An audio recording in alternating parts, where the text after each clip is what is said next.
On est ensemble une fois de plus, on se retrouve aujourd'hui, mardi, et voilà, comme toujours, pour analyser les questions d'actualité, parce que vous savez, en tout cas, c'est dans notre espace. Merci beaucoup pour vos orientations. Merci pour vos remarques. Merci parce qu'il fallait qu'on se retrouve une fois de plus aujourd'hui. Vous aviez bien voulu. Et nous avons reçu beaucoup d'appels. D'autres nous ont dit... mais Pascal, un peu en français, un peu à lingala, ça peut nous arranger. Ah oui, ils ont raison parce que c'est notre langue. Nous devons la valoriser d'abord. Et ça, pour ça, vous avez raison. Je crois que à un certain moment, nous serons obligés aussi de trouver des petits espaces pour le lingala. C'est très important. C'est très, très important. Nous avons reçu M. Jackie Bolemba. Il est à Paris, en France exactement. Et alors, nous avons échangé avec lui. Il nous a communiqué également ce qu'il pense sur l'avenir du Congo. Nous avons aimé. En tout cas, nous le remercions. Au moins, pour l'émission d'hier, nous avons reçu beaucoup d'appels de la France. Parce qu'avant-hier, c'était les États-Unis. Mais j'attends les Belges. Où sont nombreux les Congolais? J'attends les Belges.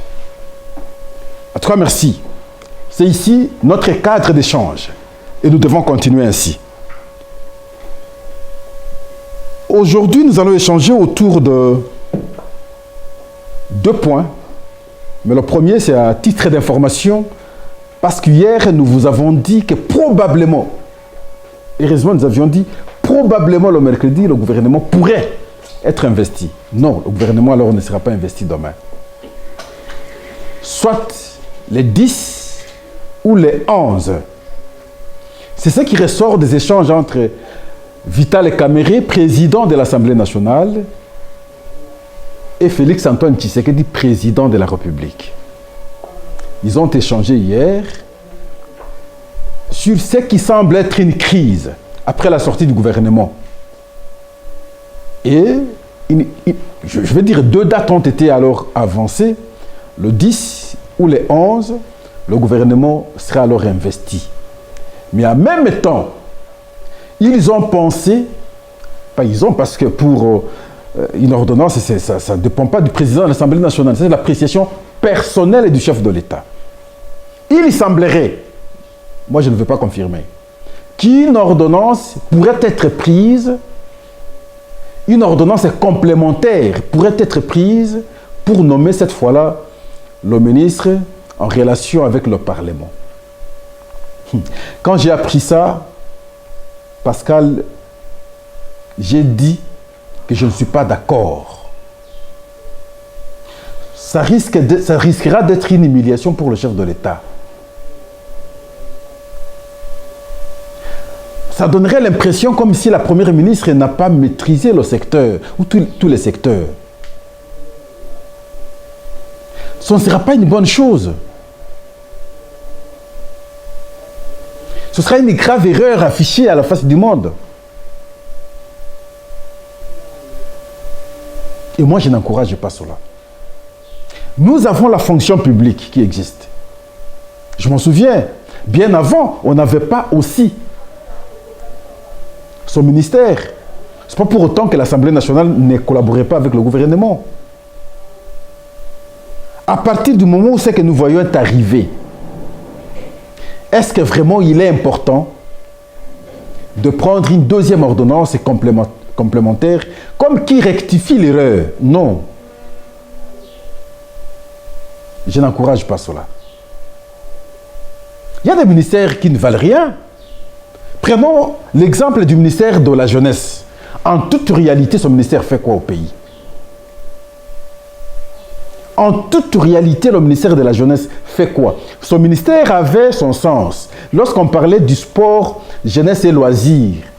Parce que dans les sports, on trouvait les jeunes et on pouvait prendre en charge ces jeunes qui sont dans les sports. Mais depuis qu'on a scindé, son ministère fait quoi pour les jeunes?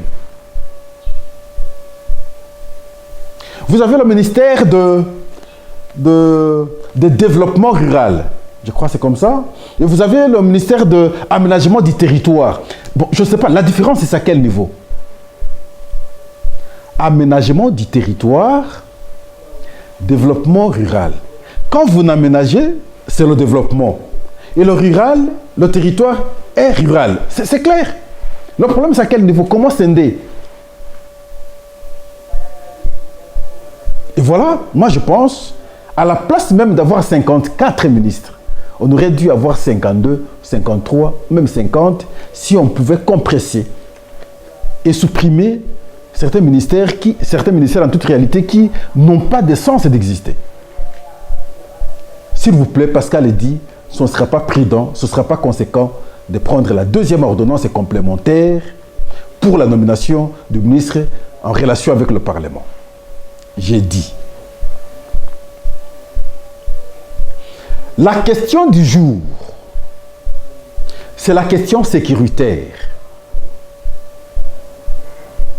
La question du jour, c'est l'évolution de cette question sécuritaire, évolution parfois que nous ne savons pas observer directement, alors que beaucoup de choses changent. Hier, je vous avais parlé de l'engagement, la détermination du président de la République. Cet engagement qui a été appuyé à un certain moment par l'ancien vice-premier ministre de l'Intérieur, enfin de la Défense. Ici, je parle de Jean-Pierre Bemba, qui a quitté la Défense pour le transport. Hier, je vous disais qu'il a fait un travail énorme. Et aujourd'hui, j'ai encore d'autres illustrations.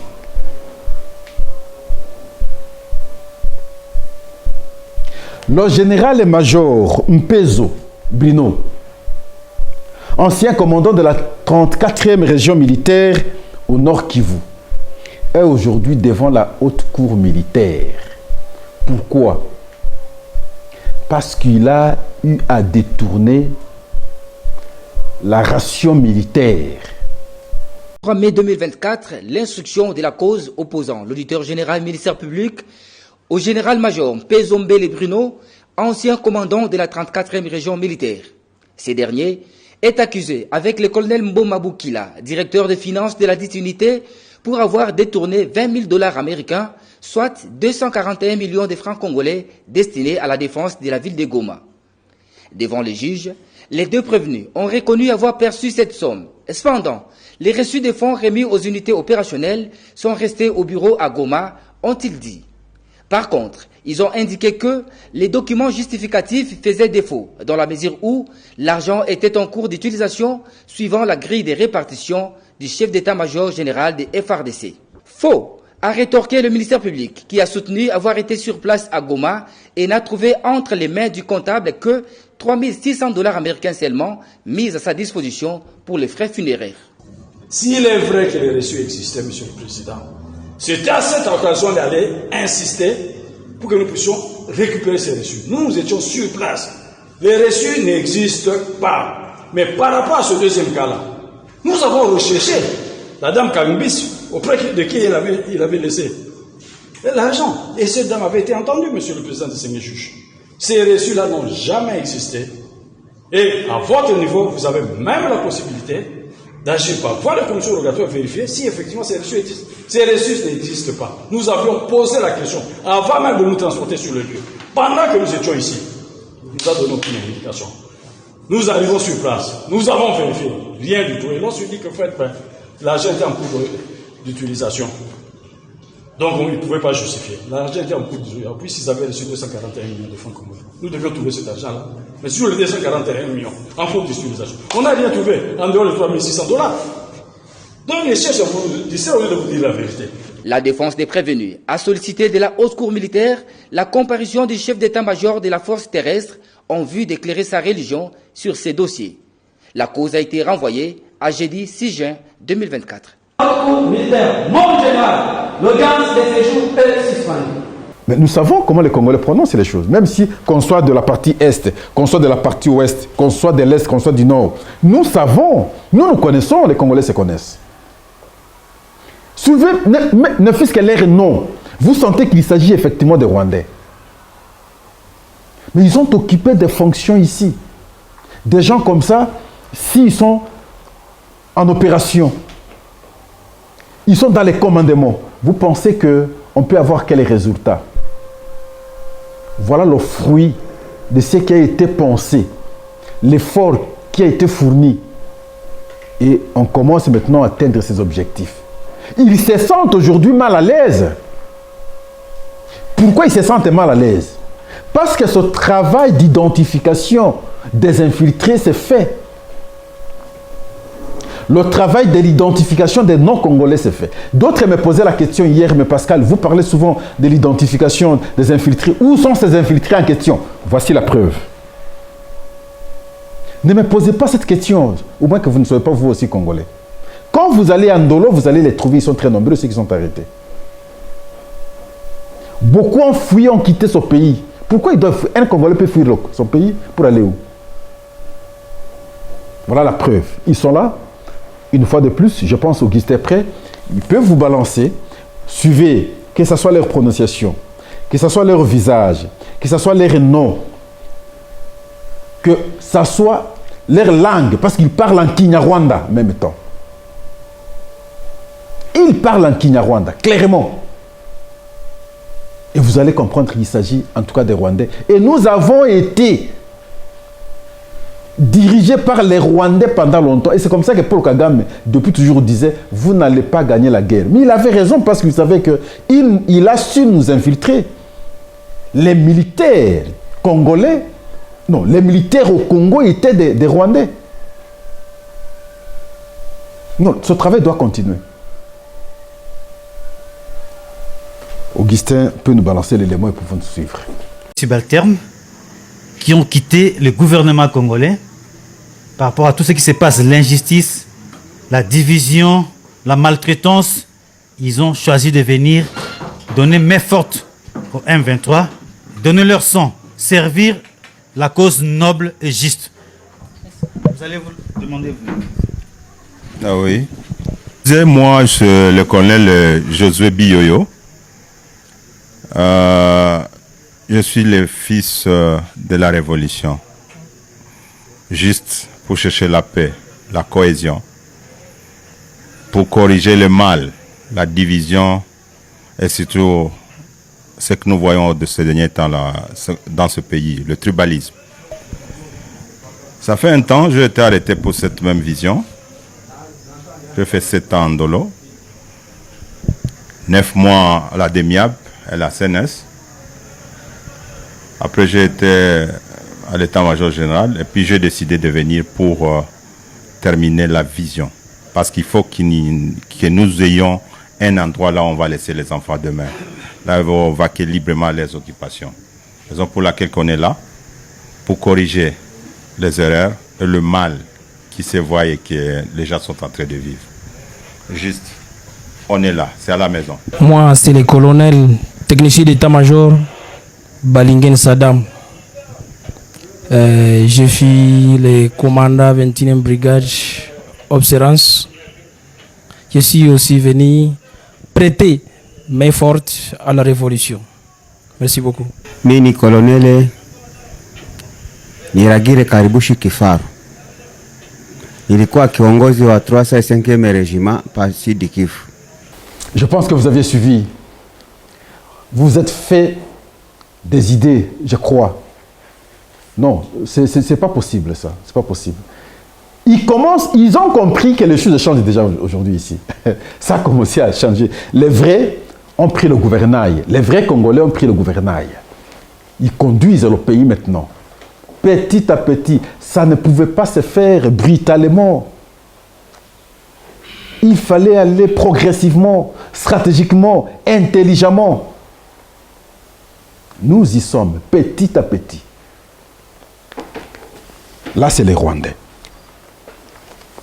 À ce jour, je vous parlais hier aussi de les effets de la diplomatie du chef de l'État, hier. Mais aujourd'hui, il faut parler de la tension diplomatique entre le Rwanda et la Belgique. Pourquoi? Parce qu'il y a eu un documentaire diffusé par la Belgique à travers sa chaîne RTBF sur les assassinats du régime du Rwanda aux opposants, à ses opposants politiques habitant l'Afrique du Sud. Et on les a tués. Et ce documentaire a été diffusé. On le titre Rwanda Classified. Ça a été publié. Qui on a tué en Afrique du Sud? Les opposants de Paul Kagame. Patrick Karegeya,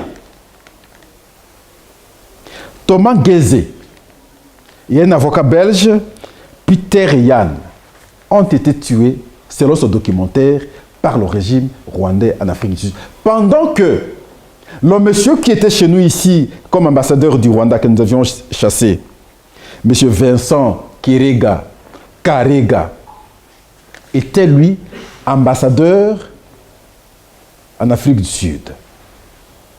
Donc l'accusation, selon le documentaire, c'est que c'est Karega Vincent qui était en intelligence avec son régime pour éliminer ses opposants, qui avait fui le Rwanda pour aller s'abriter maintenant, s'est caché en Afrique du Sud.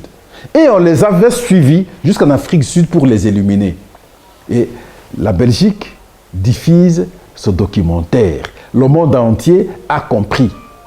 Ceux qui vantaient hier le leadership de Paul Kagame, mais je pense aujourd'hui, ils commencent à regarder le Rwanda avec réserve. Ça va se savoir. Tuer aujourd'hui, demain, sera dévoilé. Faites tout ce que vous pouvez faire aujourd'hui. Un jour, ce sera connu. Il a trop menti. Les gens commencent à découvrir ces mensonges. Pas longtemps, vous aviez suivi de révélations aussi sur les minerais. Les journalistes ont démontré clairement que le Rwanda n'a pas de minerais. Ce qu'il prétend avoir comme minerais sont des minerais de la République démocratique du Congo. Ce sont des révélations qui se font jour au jour. Et ça va se connaître, ça va se savoir. Et c'est connu d'ailleurs. Il n'y a plus de secret. La question du Rwanda. Mais nous avons compris. Mais tout ça, quel peut être en fait le comportement d'un citoyen congolais à ce jour? C'est la leçon que nous devons tirer. La prise de conscience. Ne trahissez pas votre pays. Est-ce que vous pouvez imaginer quelqu'un comme Corneille Nangaa aujourd'hui en intelligence avec le Rwanda? Un pays qui a tué nos frères et sœurs, des millions de personnes. Chers frères, ne faisons pas comme Corneille Nangaa. Nous devons aimer notre pays. Nous devons tout faire pour que nous puissions transformer notre pays. Si le petit Rwanda, on l'apprécie du fait simplement qu'après avoir volé les minerais de la République démocratique du Congo, pour cacher tout ce qu'il fait comme mal contre les autres, et il impose une petite modification dans son pays en termes de développement, mais pourquoi nous ne pouvons pas le faire? Lorsque vous avez une responsabilité, la première lecture que vous avez d'en fait, c'est comment voler des millions. Et le débat chez nous, c'est le détournement des millions de dollars américains. Ça veut dire que nous n'aimons pas notre pays. Parce que l'argent que nous détournons, c'est les mêmes montants que nous allons chercher aux institutions de Bretton Woods. 100 millions, 200 millions, 300 millions. Vous allez chercher cet argent aux institutions de Bretton Woods pour rembourser avec difficulté. Mais au même moment, vous-même, vous détournez ici des millions de dollars américains. Nous n'aimons pas notre pays. Vous êtes un militaire, on vous envoie à l'Est. Parce que nous avons un problème, ces gens nous tuent depuis tous ces temps. L'argent des militaires pour les encourager à pouvoir faire la guerre, et c'est cet argent que vous vous détournez. Et vous dites, je suis congolais. Vous n'aimez pas votre pays. On vous donne une responsabilité. Construisons nos routes. Mais votre facture n'est pas correspondante. Toujours des surfacturations. Ce qui allait coûter 1000 $, pour vous, c'est 10 000 $. Et le gap est là, c'est vous qui gagnez. Un individu. au détriment de la nation. Mais nous n'aimons pas notre pays. Mais j'ai toujours posé le problème, chers frères et sœurs, comment identifier les meilleurs? Comment confier des responsabilités aux fils et filles congolais qui ont des capacités sincères à pouvoir, en tout cas, servir la nation? Comment? Il y a d'autres qui m'ont dit, mais Pascal, on peut estimer tel, mais demain, lorsqu'on les confie une responsabilité, la conséquence, par après, c'est la déception. Mais qu'est-ce faire? À qui faire confiance, en fait? Il y a encore des gens. Je vous ai toujours appris les méthodes d'observation pour connaître quelqu'un. Je vais souvent en psychologie, l'observation. Interne et externe, l'introspection et l'extrospection. Prenez ces deux observations pendant longtemps, ayez le bulletin de la personne, et je pense que vous pouvez connaître la personne. J'évoque souvent une notion philosophique, la discursivité. Tous les faits que chacun de nous pose nous dégage un message. Ça peut nous aider. Curieusement, aujourd'hui, on n'interroge plus les services de sécurité pour checker chacun de nous produire le bulletin d'information de chaque individu. Avec sincérité, sans corruption, sans intention de gagner quelque chose par après. L'autre moyen qui permettrait que les choix que nous faisons soient meilleurs, parce qu'on aura suivi quelqu'un. On va nommer Pascal demain, dans un mois par exemple. Les services sont derrière Pascal depuis, sans que Pascal ne soit informé qu'il sera nommé. Les endroits où il fréquente, ses différentes communications, ses agirs, ses relations dans la société avec les gens. Tous ces éléments peuvent permettre aux services d'orienter de bonnes décisions au chef de l'État. Non, quand vous nommez Pascal, voilà ce que Pascal fait. Ici, il sera faible. Quand vous nommez Pascal, oui, Pascal mérite. Voilà, il a toutes les qualités. En tout cas, c'est un bon.